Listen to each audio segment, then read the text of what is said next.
Dah dekat sangat dah dengan tadika kalau anak korang baru sekolah ke kan. Kawasan Unblock View.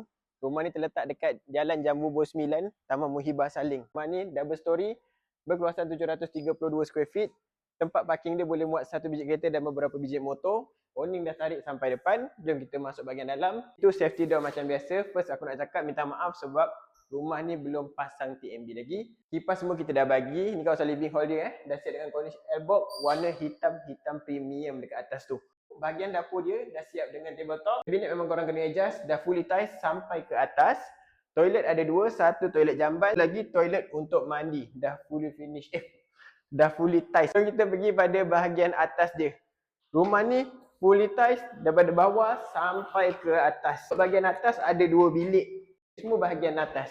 Ini bilik master bedroom dia, tapi tak ada toilet lah. Bilik master bedroom sebab dia paling besar. Ini bilik kedua. Katil queen kat sini boleh ngam-ngam. Sini korang boleh letak wardrobe. Untuk harga rumah ni RM325,000 saja, freehold. Kalau korang berminat boleh roger-roger. Ciao.